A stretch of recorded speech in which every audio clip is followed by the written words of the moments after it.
ये आज की पहली स्टोरी है, सिद्रा अली ने भेजी है। इनका ताल्लुक लाहौर से है। ये बताती हैं, ये बात है 2012 की, दिसंबर का मंथ था, बहुत सख्त सर्दी थी।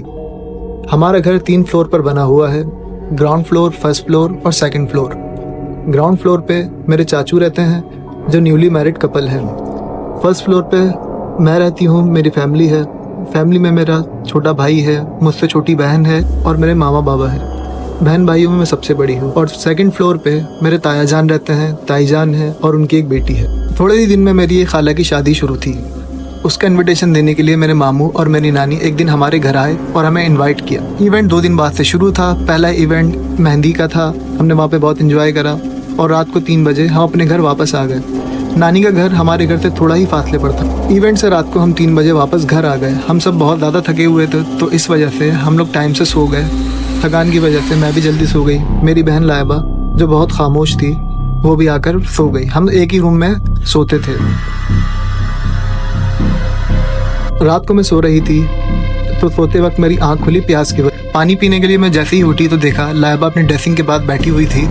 उसने अपने परफ्यूम्स निकाले हुए थे और अपने बाल बना रही थी। तो मैंने उससे कहा, ये कोई वक्त है ये सब करने का? अभी तो हम लोग थोड़ी देर पहले आए हैं, आराम से सो जाओ। लेकिन उसने कोई रिस्पॉन्स नहीं करा।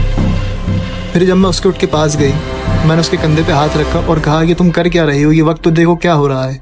तो उसने मेरी तरफ गुस्से से देखा और एक भारी आवाज में मुझसे कहा कि मुझे अकेला छोड़ दो, मुझे तंग मत करो। ये देख के मैं बहुत डर गई।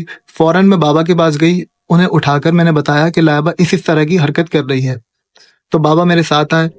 बाबा ने लाइबा को देखा तो लाइबा ने बाबा को भी यही जवाब दिया जो मुझे कहा था। हम सब बहुत डर गए थे कि ये हो क्या रहा है, ये लाइबा किस तरह की हरकतें कर रही है। ये देखकर हम सब बहुत डिस्टर्ब हो गए थे।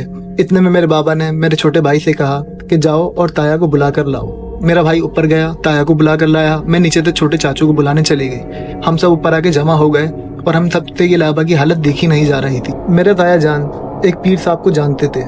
फैमिली में सिर्फ हमारे ताया जान ही थे जो पीर मुरीदी में थे, बाकी और फैमिली में से कोई भी नहीं था। कुछ दिन पहले हमारे घर पे ताया का घर जो ऊपर वाला फ्लोर था उन्होंने रेनोवेट करवाया था। तो उसके लिए उन्होंने पीर साहब को बुलाया था और घर दिखा के कहा था कि हमारे लिए दुआ करिएगा खैर व बरकत के लिए। ये बात तकरीबन 3 महीने पुरानी है, जब ताया जान पीर साहब को घर लाए थे। खैर उस रात भी ताया जान पीर साहब के पास गए। इत्तफाक था कि इतनी लेट नाइट को पीर साहब उनको मिल गए और वो पीर साहब को घर ले आए। पीर साहब ने आके लाइबा की ये हालत देखी और उन्होंने कुछ पढ़ना शुरू करा। तो इतने में वो नॉर्मल हुई और अपनी जगह पर जाके वापस लेट गई। लाइबा को देखकर पीर साहब ने कुछ पढ़ना शुरू किया और लाइबा नॉर्मल हो गई। ठीक तो नहीं कह सकते पर नॉर्मल थी। पीर साहब रूम से बाहर आए और उन्होंने रूम लॉक कर दी। तो लाइबा की हालत देखकर पीर साहब ने हमसे कहा कि मुझे लगता है इस पर किसी जिन का साया है। अब इसके लिए हमें थोड़ा सा इंतज़ार करना होगा। सुबह के वक्त करीब 9 बजेगा। एक अमल है जो हमें लगातार 3 दिन करना होगा, 3-3 दिन के फासले से। और इस अमल का वक्त होगा, पहला अमल जो हम करेंगे वो सुबह 11 बजे करेंगे, दूसरा अमल जो हम करेंगे वो रात 11 बजे और तीसरा अमल जो करेंगे वो सुबह 11 बजे। और ये 3-3 दिन के फासले से होना है। इसके लिए पीर साहब ने मेरे ताया जान को कहा कि तुम सुबह 8 बजे मेरे आस्थाने आना, मैं तुम्हें कुछ चीज़ें लाने के लिए कहूँगा, तुम वो लेकर आ जाना, उसके बाद हम यहाँ पर आएंगे। वो रात जैसे तैसे हम लोगों ने बड़े डरते डराते गुजारी। सुबह का करीब 8 बजे का वक्त होगा। ताया जान पीर साहब की तरफ चले गए। पीर साहब ने ताया जान को कुछ लाने के लिए कहा। ताया जान वो लेकर आ गए। थोड़ी देर बाद हम लोग घर पे वेट ही कर रहे थे कि इतने में करीब 10 बजे का वक्त, ताया जान, पीर साहब और उनका पीर साहब का एक मुरीद वो घर आ गए। ताया जान के हाथ में एक शॉपर था। पीर साहब ने हम सबको कमरे से बाहर रहने के लिए कहा। पीर साहब कमरे के अंदर गए। उन्होंने एक दायरा बनाया और उस दायरे में लाइबा को बिठा दिया। ताया जान से कहा कि लाओ वो शॉपर निकालो जो मैंने तुमसे कहा था। अब उस शॉपर में से ताया जान ने पीर साहब को निकाल के दी पहली चीज़ जो मुझे याद है अच्छी तरीके से, वो एक बकरे का सर था और उसके अंदर मज़ीद चीज़ें ये थी कि उसमें पंजे थे मुर्गी के शायद और कुछ पर थे।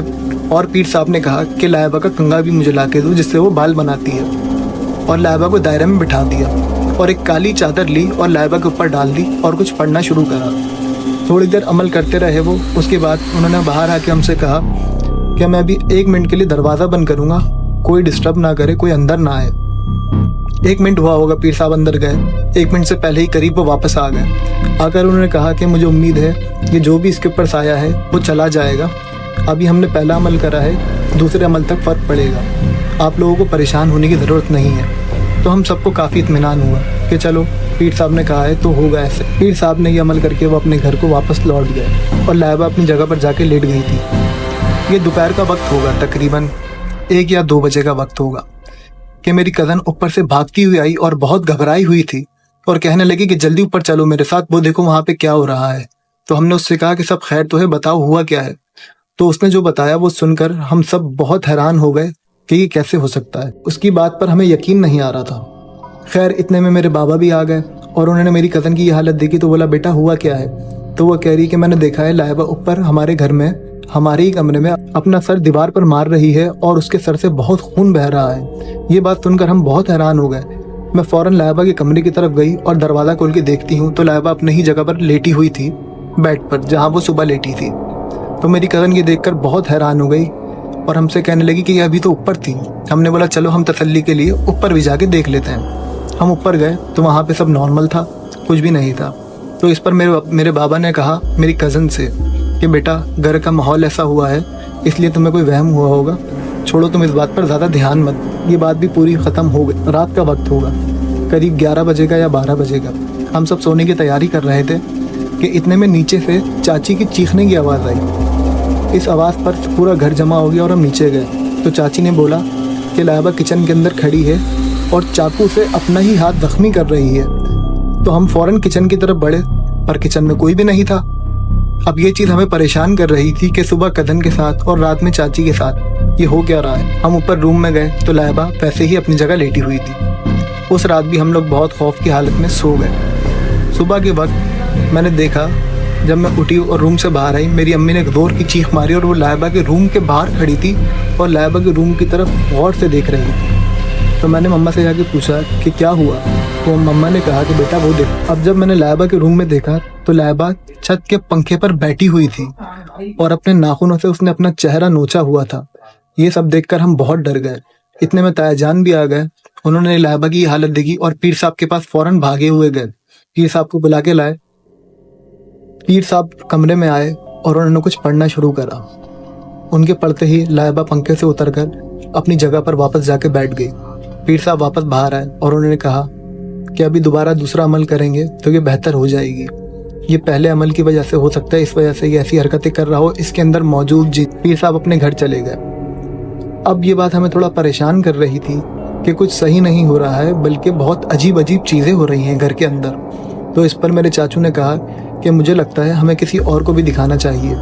तो इस पर मैंने चाचू से कहा कि आप बिल्कुल ठीक कह रहे हैं, मुझे भी ऐसे ही लगता है। चाचू ने कहा कि मैं एक मौलवी साहब को जानता हूँ जो मस्जिद के इमाम हैं, मैं उनको लाता हूँ और उनको दिखाते हैं लाइबा की ऐसी हालत। चाचू मगरिब की नमाज़ पढ़ने गए और अपने साथ ही इमाम साहब को लेकर आ गए। मुझे आज भी बहुत अच्छी तरीके से उन इमाम साहब का चेहरा याद है। वो इमाम साहब एक खूबसूरत बुज़ुर्ग थे। उनकी सफ़ेद दाढ़ी थी, सफ़ेद पगड़ी और सफ़ेद लिबास। उनके हाथ में एक तस्बीह थी और एक आब ज़मज़म की बोतल। वो घर पर आए, उन्होंने हमारा घर देखा और कुछ पढ़कर हम सब पे दम किया और हम सब से कहा कि आप सब यहीं खड़े रहें, मैं जाके देखता हूँ कि क्या मामला है। जैसे ही इमाम साहब कमरे के अंदर गए तो लाइबा के अंदर मौजूद जिन बहुत गुस्सा हो गया और कहने लगा कि यहाँ से चले जाओ, यहाँ से चले जाओ, वरना बहुत बड़ा नुकसान उठाना पड़ेगा। तो इस पर इमाम साहब ने कुछ पढ़ना शुरू करा और हाथ में मौजूद आब ज़मज़म का पानी लिया और लाइबा के ऊपर छींटा मारा। छींटा पड़ते ही लाइबा के जिस्म से इस तरह से धुएं उठ रहे थे जैसे खोलते हुए तवे पे पानी डालने से उठते हैं। हम सब के सामने ये चीज़ें चल रही थी। हम सब बहुत हैरान हो रहे थे कि ये हो क्या रहा। इतने में इमाम साहब रूम से बाहर आए और आके रूम का जायज़ा लिया, हमारे उस फ्लोर का जिस पे हम रहते थे। फिर वो लाइबा के रूम में वापस गए और लाइबा की एक तस्वीर के पीछे उन्होंने हाथ डाला तो वहाँ से एक तावीज़ निकल आया। अब ये देखकर हम सब बहुत हैरान थे कि क्या हुआ और ये कैसे यहाँ पर आया। तो बाहर आके इमाम साहब ने कहा, इमाम साहब बताते हैं मैंने इससे बात की है और ये बता रहा है मैं आया नहीं हूँ, मैं भेजा गया हूँ इसके ऊपर। अब हम इमाम साहब ने पूछा कि ये काम किसने करवाया है और क्यों करवाया है, इसके पीछे मकसद क्या है। तो फिर उस पर लाइबा के अंदर मौजूद जिन ने मुझे बताया जो तुम्हारा पीर है उसने मुझे भेजा है क्योंकि मैं एक जिन के कबीले का सरदार हूँ। इमाम साहब की ये बातें हमें बहुत परेशान कर रही थी और हमें यकीन नहीं आ रहा था कि वो पीर इस तरह की हरकत कर सकता है। खैर मुझे तो पहले से ही उस पर शक था। इमाम साहब कमरे के अंदर गए और उन्होंने कुछ पढ़ना शुरू करा जिससे लाइबा की हालत नॉर्मल हो गई।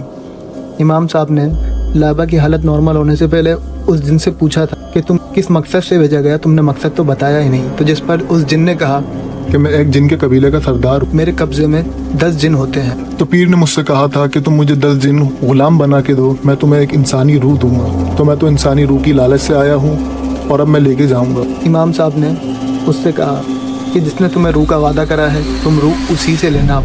यहाँ तुम्हारे लिए कुछ भी नहीं है, चले जाओ इससे पहले कि मैं तुम्हें जान से मार दूं या तुम्हारा वजूद खत्म कर दूं। खैर वो जिन लाइबा को छोड़कर चला गया और लाइबा की हालत भी काफी नॉर्मल हो गई थी। अब घर में सब कुछ ठीक था। थोड़े टाइम बाद हमें खबर मिली कि वो जो पीर साहब थे उनका अपने ही आस्थाने में हार्ट अटैक की वजह से इंतकाल हो गया। अब इस बात ने हमें ना तो खुश करा और ना ही अफसरदा, क्योंकि उन्होंने हमारे साथ किया ही कुछ ऐसा था। ऐसे कामों का ऐसा ही अंजाम होता है, तो इसलिए हमें उस चीज़ का पछतावा नहीं है। और इस हादसे के बाद से जो मेरे ताया जान हैं, उनका पीर मुरीदी से भरोसा उठ गया और अब वो सही रास्ते पर आ गए।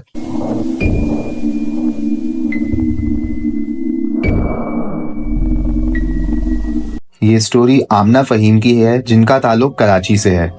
तो चलें सुनते हैं उनकी कहानी उन्हीं की ज़बानी। Let's begin.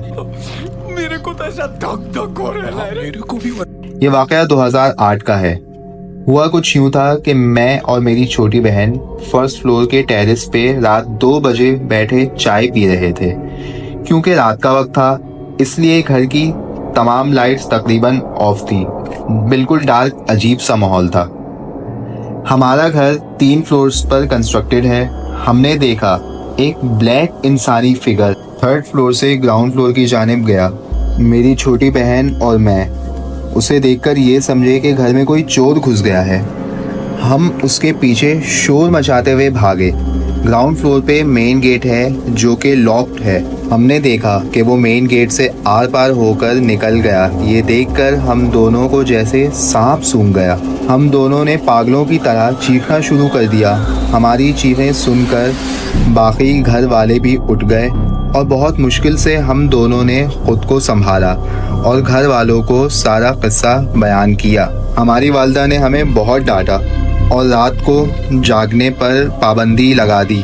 जैसे तैसे वो रात बड़ी मुश्किल से कटी है। अगले दिन सब ठीक रहा। मैं रात को सोने के लिए अपने बेड पर लेटी तो मुझे ऐसा लगा कि मेरे बेड के नीचे कुछ लोग आहिस्ता आवाज़ में बातें कर रहे हैं। बेड के नीचे देखा तो वहाँ कुछ नहीं था। खैर मेरी आंख लग जाती है कि अचानक मुझे ऐसा महसूस होता है मेरा गला कोई दबा रहा है। बड़ी मुश्किल से मैं अपने आप को हिलाकर जगाती हूँ। आँख खोलते ही देखती हूँ मेरे रूम की विंडो के पीछे कोई खड़ा है। मैं फ़ौरन उठकर लाइट ऑन करती हूँ तो वो गायब हो जाता है। ये सब मैं अपनी वालिदा को बताती हूँ तो वो समझाती हैं नमाज की पाबंदी और अल्लाह का जिक्र कसरत से शुरू करो। मैंने नमाज की पाबंदी और कुरान की तिलावत बाकायदगी से शुरू कर दी।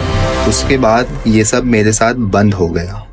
हाय, this is the team of ready to scare. इस चैनल का मकसद आप लोगों को एंटरटेन करना है। अगर आप लोगों के साथ भी इस तरह की कोई वाकयात या टेरिफाइंग या हॉरर स्टोरीज हुई हो और अगर आप लोग भी चाहते हो कि आपकी स्टोरी दुनिया के साथ शेयर की जाए तो डिस्क्रिप्शन में दिए गए हुए ईमेल पर या व्हाट्सएप नंबर पर हमें सेंड कर सकते हैं। Make sure to subscribe our YouTube channel Ready to Scare. Take care. Allah Hafiz.